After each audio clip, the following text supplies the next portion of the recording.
Get ready. It's time for a well-deserved break, Pittsburgh, with Heather Abraham and David Highfield from the KDKA TV studios. It's Pittsburgh Today Live.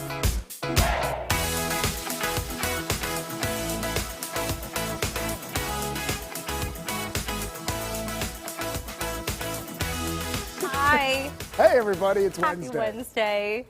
And we're excited because all this week, Diner Week 2.0, did we mention this on PTL? I think so. It was so much fun last year, we just decided we have to do this again. Yeah, so yesterday, Mikey was at G&G's, right? And that was in Vandergrift. We had a great story, and this is video from G&G's, and she Look at that plate of food. This was the waffle, right, that had like some sort of strawberry and raspberry or something, yeah. and white chocolate. We gotta get ourselves to Vandergrift. I'm telling you. Yeah. Everything looked so good. And then on Monday, she was at Freedom Square Diner in Verona, yeah. And the reason Mikey isn't with us today, we actually are going to have a story coming up here, and we're really excited. But Mikey is actually playing another game with us today. Yes. So we want to find out, where in the Berg is Mikey Hood? Yes, it's time to play this game again. And so she is somewhere. Heather and I don't know where she is. That's how the game goes. Our producers have kept this a secret for us so we can play along with all of you at home. And Mikey is joining us now to give us the first clue. And I'm already looking at your background, Mikey. Yeah. All right, guys. Well, this will be a good one. Good morning. All right, well, I'm about 40 minutes outside of the city on about 560 acres of land. And I tell you, there's a lot of crisscrossing that's happening here. Where am I? I'll have my second clue coming up. Crisscrossing. Crisscrossing. Maybe there's a place with a lot of trails?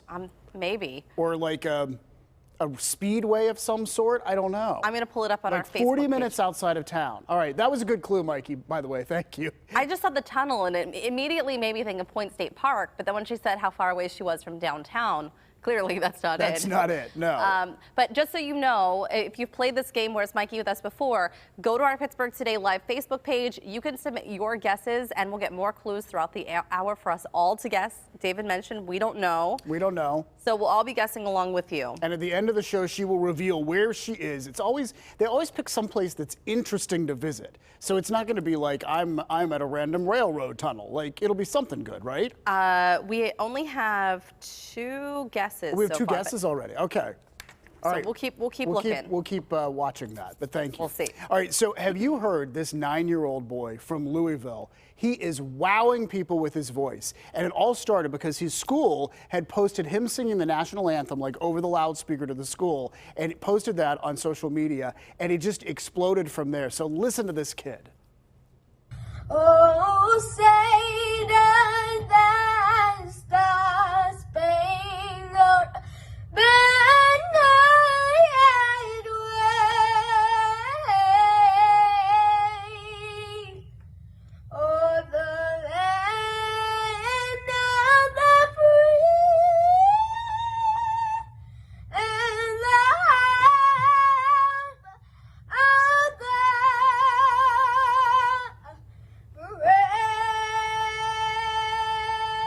Well I done! know. Holy cow. You know that it's good deserves some applause. when you have goosebumps. Did you know you get it's goosebumps good. I from did. that? Yeah. Yeah, that is Decory Johnson, and he's made national news since this video went viral. He says he went back to class after singing that, and the kids were pretty impressed. They should be pretty impressed. Yeah. Yeah. Could you imagine if you just wowed your friends like, oh yeah, I got this special thing that I'm doing later today? He's 9. I know. I mean, how do you know Incredible. how to sing that? Like you've heard us sing.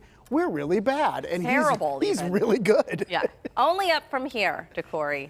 Okay, I saw something the other day on social media, and this was something I had never heard about. So, you know, music, as we know, I just said I got goosebumps listening. Right. It can make us feel a certain way. It Sure, can be very yeah. powerful and emotional.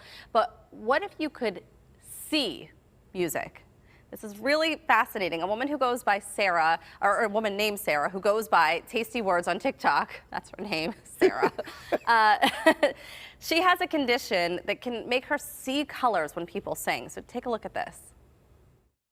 Did you know that your voice has a color? I have auditory visual synesthesia, which is a rare neural cross-wiring of the senses, and basically means that I see colors, patterns, and textures when I hear sound.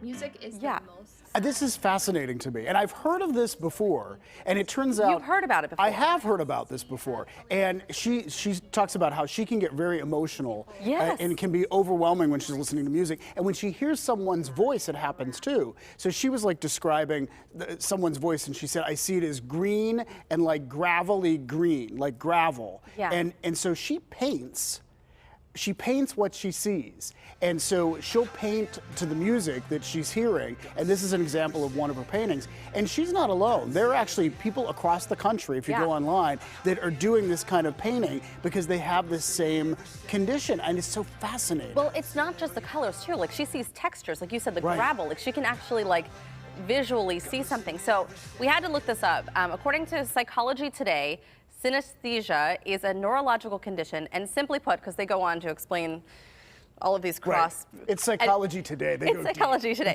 So, simply put, they say, when one sense is activated, another unrelated sense is activated at that same time, which is why, for her, it's audio-visual. So she hears something, she can see it. It's one of those things that I wonder, like, as a kid, when she first realized, or she thought maybe everybody experienced music that way, you know, and then it was only later that she realized I'm special. Yeah, that kind of stuff is fascinating. There is something that I really appreciate about TikTok. Sometimes it can spark some really good conversations, and someone actually commented on one of her videos and said, I'm an educator. How can I help my students if they have this, or how do I spot it? Oh, interesting. So it started this whole new conversation about, you know, what teachers should look out for if they notice that one of their students is going through this. Right, and teachers might not be able to spot it. They might think there's something wrong, and instead they have really kind of this gift in another way. I mean, we all, I think, when you hear music, you might visualize something, but she's actually seeing colors. Yeah, it's so interesting. Really cool. Well, last week, of course, we were thrilled on Friday to learn about our new PTL pup. Pickles will be joining the Sabo family, and we will follow along his journey to become a canine companion for independence, just like we did with Penguin. But take a look at the reaction on one viewer's dogs, or what one viewer's dog did when the announcement was being made. So he's there watching. This is Charlie. Charlie is so very cute. closely watching PTL, and this is about the moment whenever they bring out our new dog, Pickles. Watch. So you can see him, and this is when they say it's a boy, and you and I throw our confetti. Right. But then, as soon as they say which name won the contest, which we know there were 4 names up, and they said it was Pickles, Charlie here starts going crazy. Starts barking and gets really excited. Oh, really? Yeah. I didn't see that part. Yeah. I just saw him quietly go up to the screen and watch. I think there was like one little bark. Oh, okay. Like one little bark. Yeah, okay. right there. Oh, right there, there's a bark. But anyway, Really we thought it was adorable, so we wanted to share it with you, and we thank Debbie, Charlie's owner, for sending that to us. Charlie's human. Yeah, I was going to say that. Charlie's human. Thank you, Debbie. And speaking of our new pup, we want to check in. You know, we've been telling you about this puppy cam. It's a live cam, and you can check in anytime you want to see how the puppies are doing. This is at the Canine Companions for Independence headquarters in Northern California. And every litter gets a letter in the alphabet. Right. And so once again, with this litter, we got another round of P's, which is why we had Pamela, Pickles, Pierogi, and what was the last? Pirate. Pirate, that's right. Well, I wonder if they give us P because we're from Pittsburgh. Possibly. Possibly.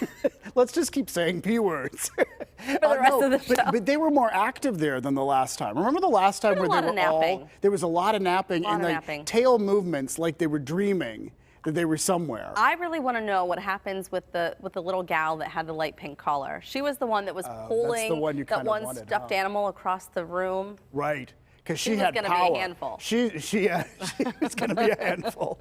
All right, as if that wasn't adorable enough, we have more adorable animal moments to share with you. And just to prove it, we have an animation to start this segment off. This was kind of like a must-have. Like we got to this point where we said we need to have something to indicate that we are about to head down to cute territory. Right. So you are forewarned. And this first piece of video, these are cows in Sweden. This is what cows look like in Sweden. And so dancing? This is yes, they're dancing actually, and this is why. So this is the Greenfields Dairy Farm. These cows have been cooped up all winter long. It's a very long, dark winter in Sweden. So they have the cow release every spring. Normally, thousands of people show up at this dairy farm to watch the cows dance. This year, they put it online because of COVID, but at a couple points here, you can see them like hopping.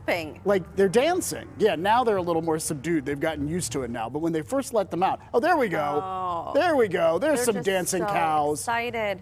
See, where else are you going to find dancing cows? Feels like all of us after 2020. Except Let us out.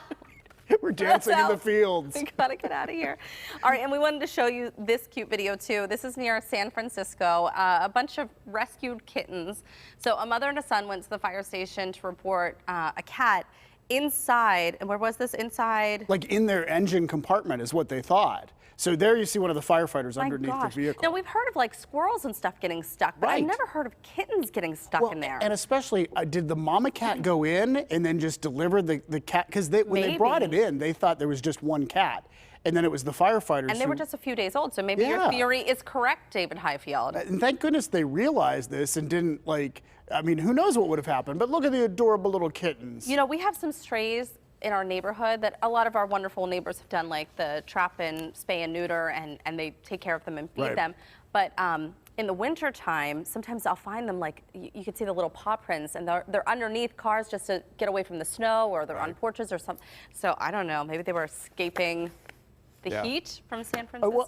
Well, maybe. I don't know. I mean, it can be chilly in San Francisco. Figure out this We're trying to figure out the mysteries of the planet. All right, we have one more adorable. This is less adorable and just interesting. So there's a barber in Turkey, and because of the coronavirus cases, they have another lockdown there going on. So he wanted to practice his skills by giving his rooster a quick trim. And we don't understand what he's saying, but we are told that he's asking the rooster what kind of haircut you'd like. He says mullet. Mullet, of course. A mohawk. He already has one. He says he can't make customers handsome right now, so he's working on the rooster. I thought that roosters, and I apologize to anyone who raises chickens, maybe I'm wrong about this, but I've never found a rooster to be quite friendly enough that you can actually... I know, this one is really well behaved, and it made me think, is this a real rooster? But is that a weighted blanket? It might be, I don't know. Maybe it's to keep it in place, but he's not like fussing up or making a storm, you know. Again, I have so many questions. I have so many questions about this. Let's see if we can get him and an interpreter on the line, and then we can ask. And for that matter, the rooster. We might as well dream big, right? Get them all. All right, coming up, Diner Week 2.0 is rolling on, and this time Heather and I are the ones doing the taste testing. We're going to show you a gem, a perfect gem in the West End. And while David and I cover breakfast, Raina is taking care of lunch. She has an easy go-to Italian option when time is not on your side. And where in the Berg is Mikey Hood? Stay tuned for another clue and post your guesses on our PTL Facebook page. We're looking for them. It's Wednesday, May 12th, 2021. We are so glad you're spending part of your day with us right here on KDKA.